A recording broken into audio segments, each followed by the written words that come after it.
송원재TV 시작합니다. 오늘은 중요한 두 가지 일이 있습니다. 잠시 뒤에 이재명이 검찰에 출석을 합니다. 이재명의 성남FC 제3자 뇌물 이 부분과 관련해서 검찰의 창, 이재명의 방패 누가 이길 것이냐, 검찰은 어떤 결정을 내릴 것이냐입니다. 두 가지가 있습니다. 하나는 이게 정말 제3자 뇌물에 해당하느냐, 검찰이 그것을 입증해낼 수 있느냐, 이재명을 조사를 해서. 그 다음 검찰이 이재명에 대해서 구속영장을 청구할 수 있느냐. 이미 이 성남FC 건과 관련해서 두산건설의 전 대표와 이재명의 최측근인 정진상에 대해서는 기소가 됐습니다. 거기에 이재명이 공모관계다라고 적시가 되어 있습니다. 그래서 이재명에 대해서 기소하는 것은 당연한데 이재명에 대해서 구속영장을 검찰이 청구할 수 있느냐 합니다. 여기에는 정무적인 판단이 필요하다. 그래서 국민적인 성원, 검찰에 대한 국민적인 지원, 국민 여론의 지원이 필요하다라고 하는 것입니다. 그 다음 간첩망입니다. 히읗, 기억, 히읗, 한길회라고 지금 드러났습니다. 한길회라든지 일심회 이런 것들이 주로 간첩단, 간첩조직 이런 이름으로 많이 쓰이는데 이런 간첩망, 간첩조직이 전국에 걸쳐서 펼쳐져 있다. 문재인 정권 5년 동안 간첩에 대한 수사가 간첩을 전혀 수사하지 않았는데 이 간첩망 조직이 전국에 걸쳐 펼쳐져 있으면서 국민의힘 윤석열 정부 흔들기, 각종 민노총의 파업, 불법 파업, 진보정당 이런 곳에 개입을 해서 윤석열 정부 퇴진운동을 주도해 왔다라고 하는 사실이 드러났습니다. 이것도 두 가지가 쟁점이 됩니다. 하나는 우리 지금 일상생활에 간첩, 북한의 지령을 받은 이 간첩 조직이 저 사람은 도저히 정부 비판이 아니다. 이건 국가 체제를 전복시키려고 하는 행동이다. 라는 부분을 노동이나 진보, 민주당 계통에서 많이 보게 됩니다. 이게 간첩과 연관이 되어 있었다. 라는 게 확인이 되는 것이고 또 하나는 내년 1월이면 이제 국정원법이 개정이 됐습니다. 문재인 정권 때. 민주당이 주도해서 국회 폭력식으로 이 국정원법을 개정을 해서 내년 1월부터는 국정원의 이 간첩 수사 기능이 모두 경찰로 넘어갑니다. 검수완박과 꼭 같은 경우입니다.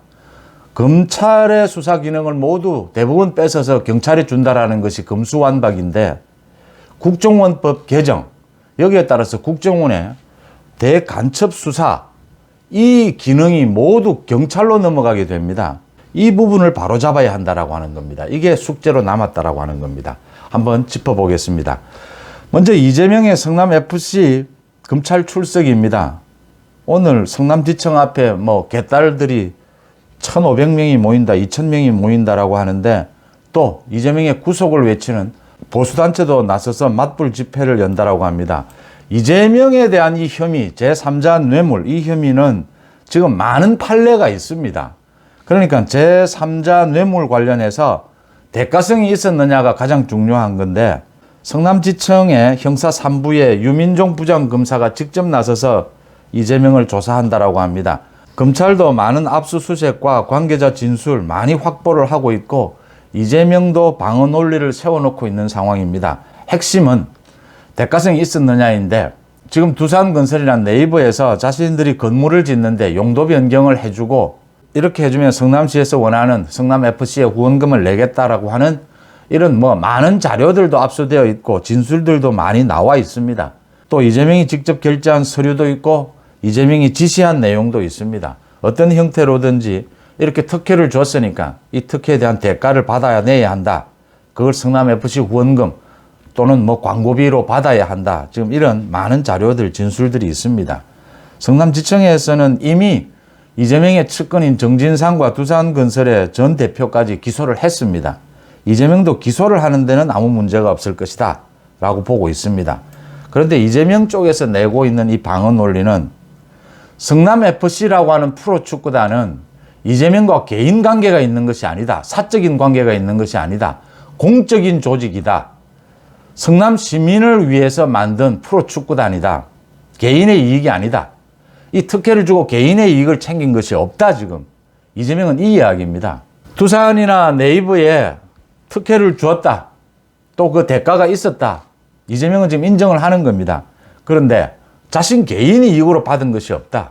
또 제3자라고 해도 자기와 개인적인 관계가 아니다. 성남시장과 성남FC 프로축구단은 개인적인 관계가 아니다. 이재명의 주장은 이것입니다. 그래서 그동안의 제3자 뇌물 판례들과는 좀 다르다라고 하는 겁니다. 이제 이재명 쪽도 이 많은 증거 진술 앞에서 대가성이 있었다. 특혜를 주고 대가성이 있었다라는 부분은 빠져나가지 못한다라고 하는 겁니다. 중요한 것은 이재명의 개인 또는 이재명의 사적인 다른 사람을 통해서 이익을 챙겼느냐. 성남FC 프로축구단이 공적인 단체다. 이제 이 부분입니다. 검찰이 이 부분을 깨뜨릴 수 있느냐. 검찰은 자신을 하고 있습니다.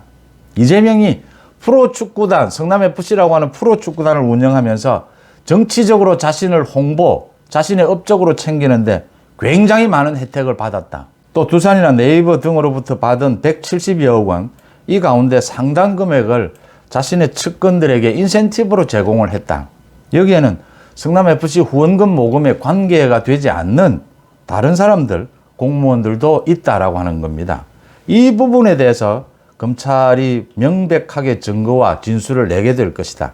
이재명은 여기에서 무너질 것이다 라고 하는 겁니다. 이제 이재명의 제3자 뇌물, 이게 인정이 되면 이재명을 구속영장을 쳐야 하느냐. 기소는 당연한 것인데 구속영장을 치는 부분은 정무적인 판단이 필요합니다. 검찰총장이 정무적인 판단을 해야 합니다. 제1야당의 대표를 제3자 뇌물, 이 건으로 관련해서 구속영장을 청구를 해야 하느냐 말아야 하느냐. 구속영장을 청구하면 이제 법원이 요청을 하게 되고 법무부의 한동훈 장관이 노웅래의 경우처럼 다시 국회에 나와서 체포동의안에 대한 제안 설명을 해야 합니다. 이재명에 대한 혐의, 국회, 국민 앞에서 모두 설명해야 합니다.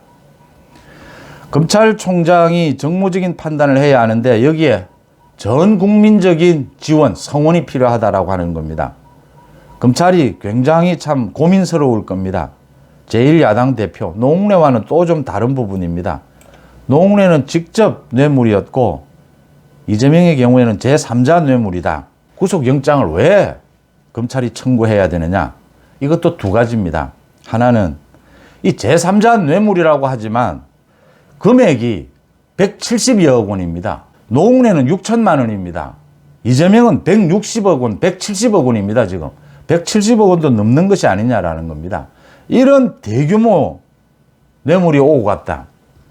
그 금액이 너무나 크다라고 하는 겁니다. 두 번째, 지금 이재명이 한 행태는 검찰의 수사에 협조하겠다라고 하면서 나오긴 나옵니다.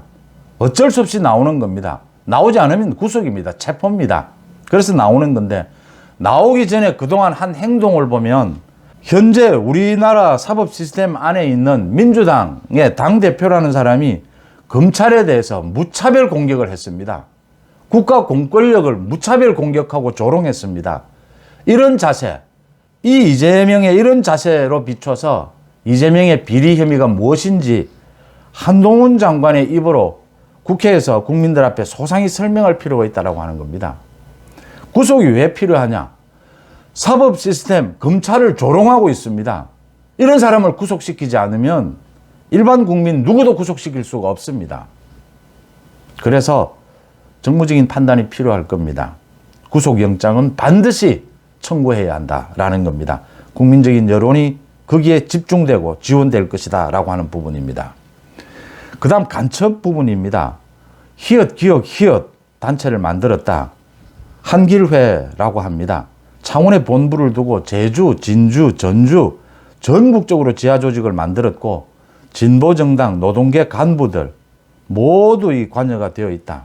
2017년 7월에 캄보디아에서 북한으로부터 공작원 교육을 받았다. 그래서 지하조직을 만들고 촛불 세력, 진보 촛불 세력, 윤석열 정부 퇴진운동에 모두 나서라라고 하는 지령을 받고 거기에 따라서 많은 집회를 열었다. 이제 확인이 되는 겁니다. 가끔 확인이 됐던 부분입니다. 지금 촛불 집회라든지 민주당 또 민노총 저런 소위 이해할 수가 없는 같은 국가 체계 아래에 있는 사람으로서 저렇게까지 과격하고 과격한 주장을 할 수 있느냐라는 부분 언제나 얘기가 되어 왔습니다. 저게 간첩과 연결이 되어 있었다. 우리 국가 체제를 전복시키려고 하는 사람이었다라는 것이 또 한 번 확인이 된 겁니다. 여기에서 중요한 건 국정원법 개정입니다. 이 민주당이 강행 처리한 국정원법 개정안에 따라서 국정원의 대공수사권이 내년 1월이면 모두 경찰로 넘어갑니다. 금수완박과 꼭 같은 경우입니다. 이건 막아야 합니다. 지금 민주당이 장악하고 있는 저 국회에서 금수완박법 저 폐기시켜야 합니다. 국정원 대공수사권을 부활시켜야 합니다. 국정원법 개정안 저걸 폐기시켜야 합니다. 근데 민주당이 폐기시키지 않을 겁니다. 이제 금수완박이 위헌 판결이 나면 폐기가 됩니다. 근데 국정원법 개정안 그 부분은 위헌 여부를 따질 수도 없습니다. 문재인 정권 5년 내내 간첩 수사를 전혀 하지 않았다. 국정원에 아예 대공수사권까지 없애버렸다. 문재인 정권이 노린 것은 당연히 이런 지금 간첩들을 비호한 겁니다. 그게 모두 백일화에 드러나고 있는 것입니다. 금수완박과 마찬가지로 국정원법 개정안 이 부분을 무력화시키는데 국민들의 여론이 집중되어야 된다. 그 부분을 이번 간첩단 사건에서 국민들에게 확실히 알려야 한다라고 하는 부분입니다. 이 간첩들이 온 지하 조직을 통해서 전국적인 윤석열 정부 흔들기 집회에 나서고 있고 각종 공작을 하고 있다. 그것 못지않게 중요한 것이 정말 이렇게 오랫동안 축적된 대공수사 노하우 이걸 살리기 위해서 국정원법 개정안 이 부분을 무력화시켜야 한다. 폐기해야 된다. 이 점이 정말 큰 화두로 떠올랐다라고 하는 점입니다. 송은재TV 마칩니다. 고맙습니다.